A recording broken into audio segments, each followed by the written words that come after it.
While most discussions often center around the three sons of Noah, who played a pivotal role in repopulating the world after the ancient Great Flood, this video will explore an equally intriguing aspect: Noah's daughters-in-law. In this video, we will focus on a subject that deals with the matriarchs of humanity. For those unfamiliar with this intriguing subject, these women played a crucial role in the story of Noah's Ark, as recounted in the book of Genesis in the Bible. They were integral members of the family that survived the biblical flood. While the Bible doesn't provide their names, it does validate their presence. The Bible recounts the epic flood as a momentous event, yet it leaves a notable question unanswered. Who are the three most pivotal female figures in shaping humanity's future? In a world where destiny's currents are guided by powerful forces, a colossal transformation occurred. Rain poured relentlessly for 40 days and nights, transforming the world into an entirely new landscape. On this crucial day, a man named Noah, accompanied by his sons, their wives, and a diverse array of animals, embarked on an extraordinary journey.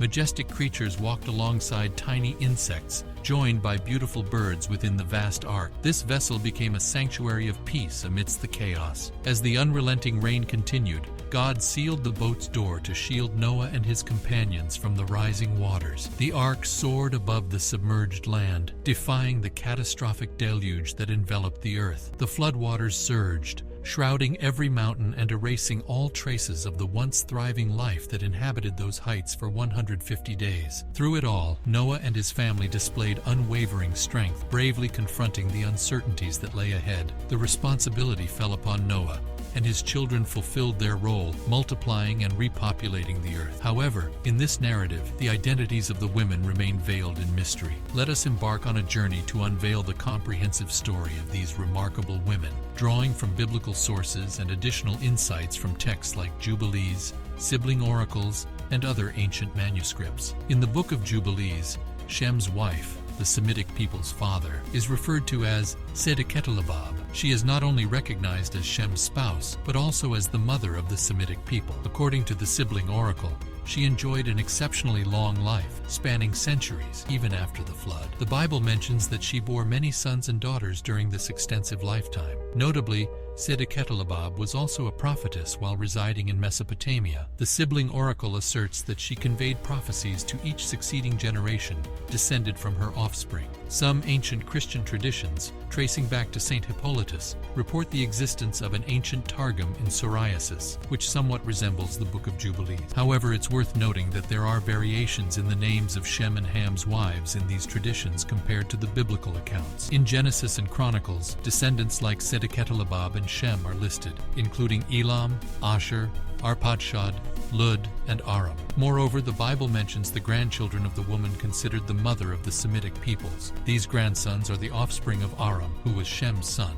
and Sedeketulabab. They include Usi, Holagter, and Mashek. Sedeketulabab, the wife of Shem, holds a significant role as the matriarch of several Semitic peoples in antiquity. She is acknowledged as the matriarch of the Elamites, the Chaldean peoples descended from Arpachshad and the Akkadians. Additionally, she is seen as the ancestor of the ancient Aramite, descendants of Aaron, and the ancient Lydians in Anatolia. According to the Book of Jubilees, as the mother of all the sons of Shem mentioned in the biblical text, she was also the mother of Asher, the forefather of the Assyrians. The ancient Assyrians, a Semitic people in antiquity, traced their lineage back to this woman named Sedeketulabab. Regarding the origin of Sedeketulabab, some sources suggest that she may have been a descendant of Cain, while others propose a mixture of Seth and Cain's lineage. There is also debate whether she was a woman of Seth's descent. Regarding Ham, Noah's youngest son, and his wife, according to the Book of Jubilees, her name is Nael-Tamauk. Therefore, Nael-Tamauk was the mother of the African peoples, including the Cushites, descendants of Canaan, like the ancient Canaanites, and the ancestors of the ancient Egyptians. Since Mizraim was her son, she also became the mother of Cush, the ancestor of the ancient Ethiopians and Nubians who reside in regions like Sudan, Ethiopia, Somalia, and Eritrea. Genealogies suggest that the Dravidian people of South India, considered the original inhabitants of India, may also trace their ancestry back to Nael-Tamauk, the common mother of both Africans and South Indians. In the lineage of pre-flood characters like Set, Akita, and Lab, Nael-Tamauk also enjoyed an extraordinarily long life. Much like the other others who live to be 600 or 700 years old. There's even speculation that she may have outlived Cain himself, living for centuries. Neeltama-Uk was known for delivering different prophecies to each succeeding generation, descended from her and her husband. Regarding Ham's wife, ancient Christian traditions, including those passed down by figures like Hippolytus, who lived until 235 AD, suggest that Ham's wife was also named Neelatama-Uk, as mentioned in the Book of Jubilees. An intriguing story about Ham's wife tells of God instructing Noah to destroy the first person who announced the onset of the flood. At that moment, Ham's wife was baking bread, and when the water suddenly poured out of the oven and ruined the bread, she exclaimed that the flood was beginning. In response, God rescinded his earlier order, sparing Noah's daughter-in-law, destined to be saved from the flood. The story about Ham's wife resembles the narrative of Abraham and Isaac, where Abraham was on the brink of sacrificing Isaac to God in the episode known as the Holocaust. In both of these stories, we can discern a common theme of God testing the faith of his servants by involving a beloved family member. Now, regarding the wife of Japheth, who is considered the ancestral father of Indo-European and Asiatic peoples, according to the Book of Jubilees, her name is given as Aditanesis or Aditanesh. Like Neeltama-Uk, Ham's wife, and Siddiqatelabab Shem's wife, Aditanesis also enjoyed an extraordinarily long life because she was born before the flood. During that time, people had significantly higher life expectancies than those who came after the flood.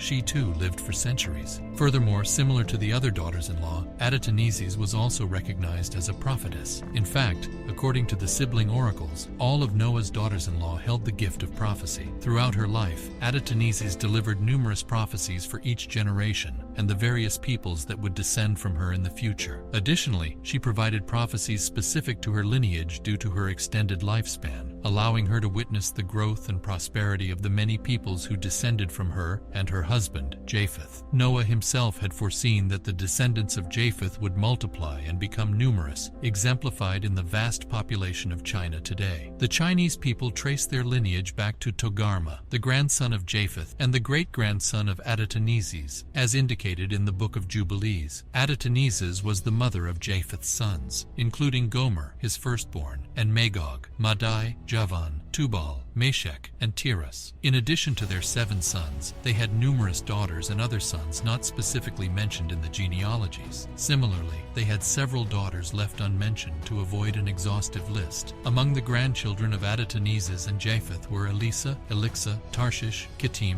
and Dodanim. Over time, the descendants of Aditanesis and Japheth multiplied through their sons and daughters, giving rise to various peoples and nations across centuries. Notably, they are considered the ancestral forebears of the Gomerites, also known as the ancient Sumerians, who descended from Gomer in early antiquity. The Gomerites eventually split into 3 distinct groups: the descendants of Togarma, the descendants of Ripat, and the descendants of Ashkenaz. Togarma's descendants later became the ancestors of Far Eastern peoples such as the Chinese, Mongolian, Japanese, and Korean populations. The descendants of Ripat evolved into the Celtic peoples, while the Ashkenazic descendants gave rise to the Vikings, Germanic, and Slavic peoples. However, there's still an ongoing debate regarding the ancestry of Asian peoples like the Chinese, Japanese, and Koreans. Some argue they descend from Sidon, one of the sons of Canaan. At the same time, other interpretations suggest their lineage traces back to Togarma, the grandson of Japheth and great-grandson of Aditanesis. The ethnic origins of these populations remain subjects of study and discussion. Furthermore, it's worth noting that indigenous peoples and tribes in the Americas, Russia, and other regions also share ancestry with Aditanesis and Togarma. Interestingly, various ancient traditions, including Christian, Jewish, Anglo-Saxon, Rabbinic, Islamic, and Irish, recognize these 3 intriguing biblical women as matriarchs of humanity. Remember to subscribe to our channel if you found this content valuable. We'll see you in the next one.